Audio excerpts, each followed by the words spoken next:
Salut mes apprenants, soyez les bien suivis dans cette nouvelle vidéo dans laquelle nous allons expliquer le cours d'équilibre d'un corps solide soumis à de force.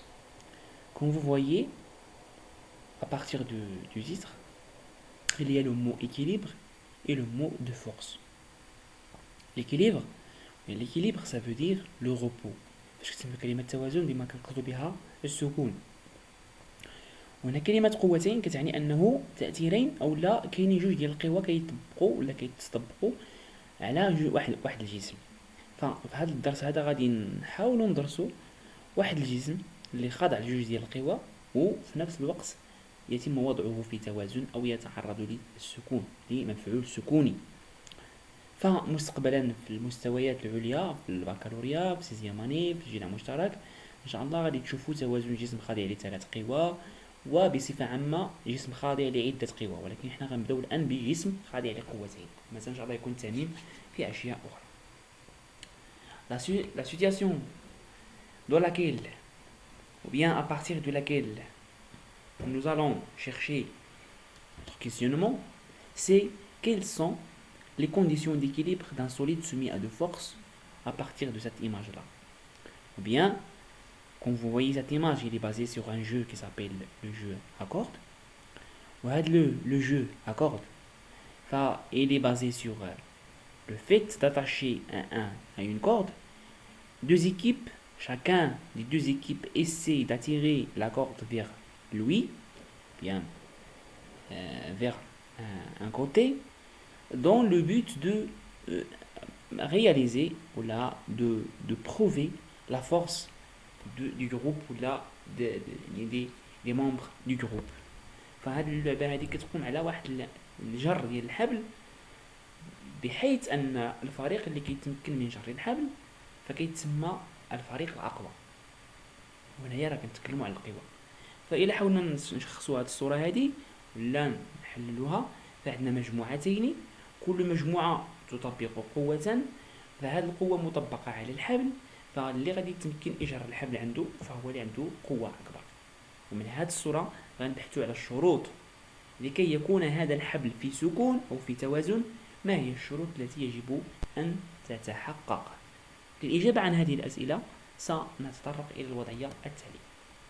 Nous allons fixer un anneau en équilibre de masse faible entre deux dynamomètres D1 et D2. عندنا واحد الحلقة تسمى أنو غنربطوها بخيطين مرتبطين بدينامومترين مختلفين، واحد في اليمين والآخر في اليسار على الشكل التالي.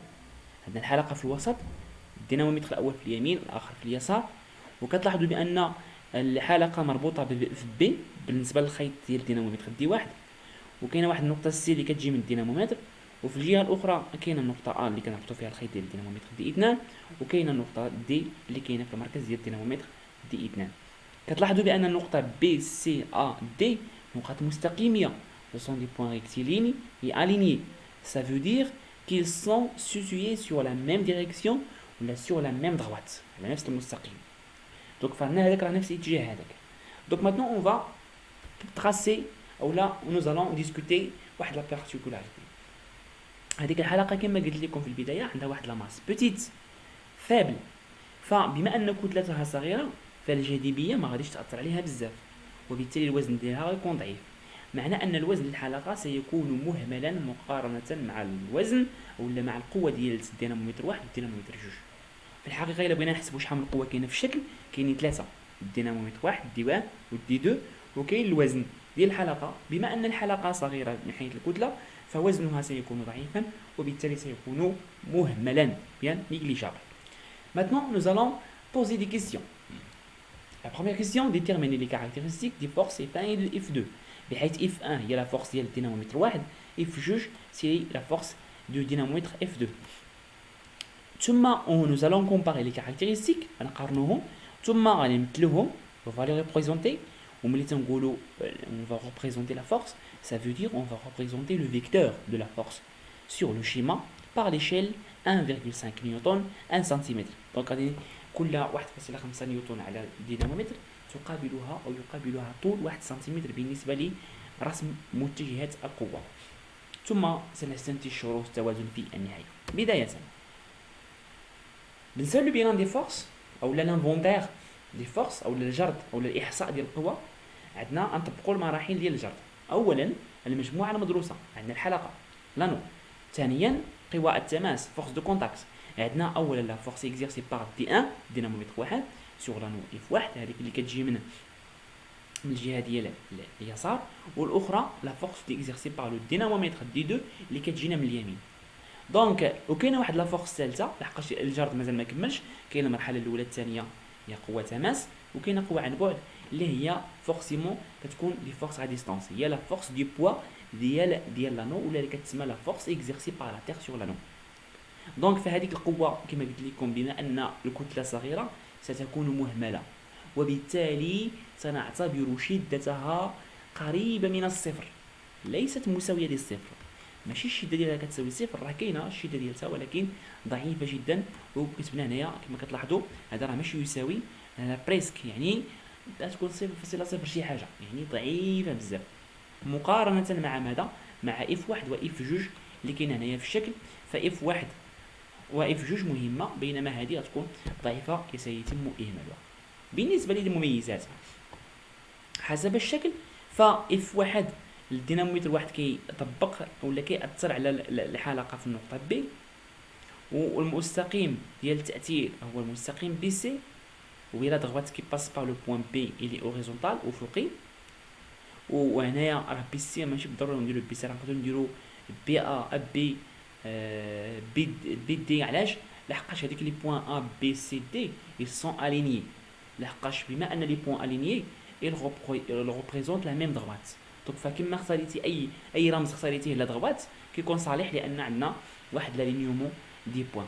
بالنسبه لو سونس راه ديما كما قلنا حسب التعريف ديال مميزات القوه بانه كيبدا من نقطه التاثير اللي هي بي، وفين كيمشي نحو سي، و دو بي فيغ لا غوش.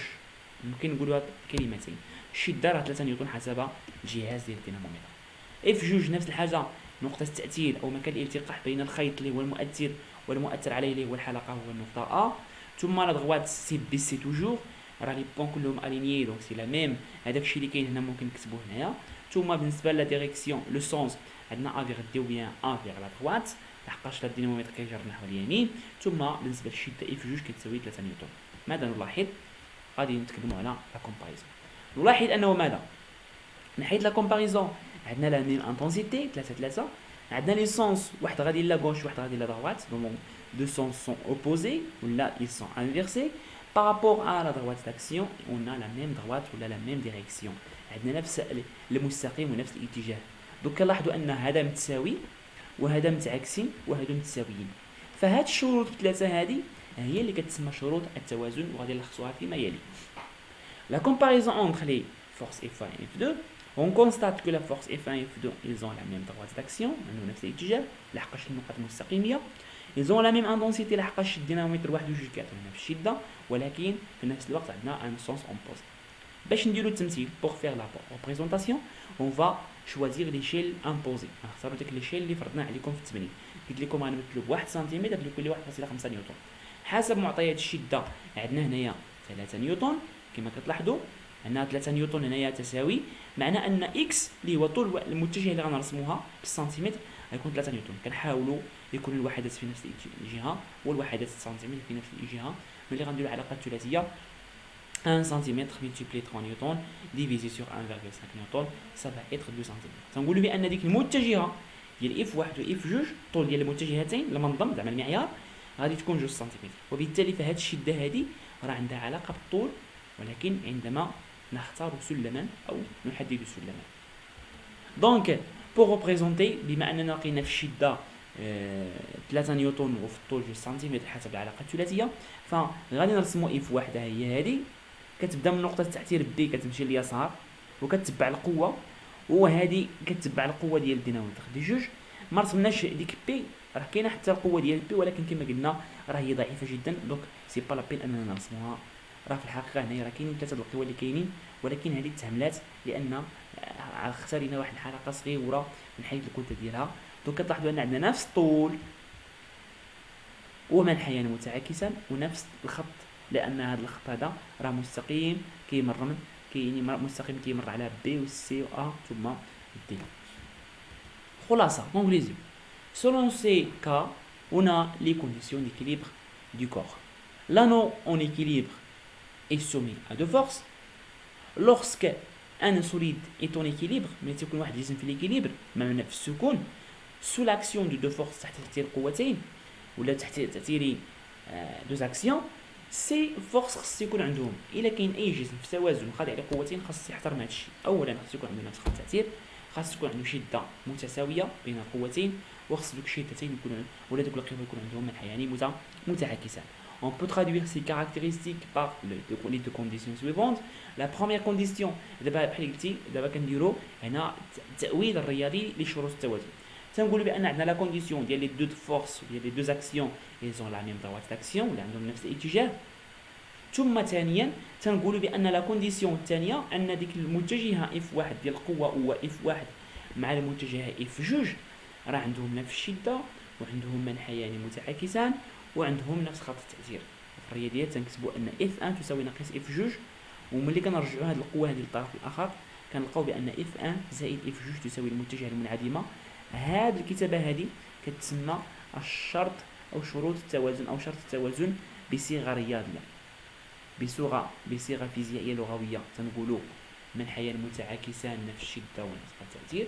رياضيا تنكتبوا اف 1 زائد اف جوج تساوي المتجهه المنعدمه، لان هذيك اف ما هي الا متجهه بالنسبه لنا كتسمى متجهات القوه. فهاد الاشكال هذه غنحاولوا نبحثوا شكون هما الاشكال اللي في التوازن. كتلاحظوا ان هذا غادي يكون في التوازن لحقاش عندهم نفس الطول يعني نفس الشده ومنحيان متعاكسان ونفس خط التأثير. هنا غيكون عاوتاني التوازن نفس الطول ثم منحيان متعاكسان ثم نفس خط التأثير. بينما هنايا رغم ان هناك منحيان متعاكسان رغم ان هناك نفس الطول ولكن ما عندناش نفس الاتجاه، دوك ما غاديش يكون توازن هنايا. دوك فالجسم غادي يتحرك هنايا، دوك الجسم ما غاديش يتحرك هنا ما غاديش يتحرك هنايا. دوك هنا توازن هنا ما غاديش يكون توازن يعني غادي يتحرك الجسم لان القوتين ما حققوش الشروط الثلاثه. ثم هنا رغم ان لنا نفس الطول عندنا نفس يعني المنظم ولكن ما عندناش منحيان متعاكسان وما عندناش نفس خط التأثير. دوك هذه الحاله وهذه الحاله ما غاديش يكون التوازن. ميرسي. بعد قليل انوضع لكم بعض التمارين التطبيقيه باش نفهموا هادشي بشكل افضل.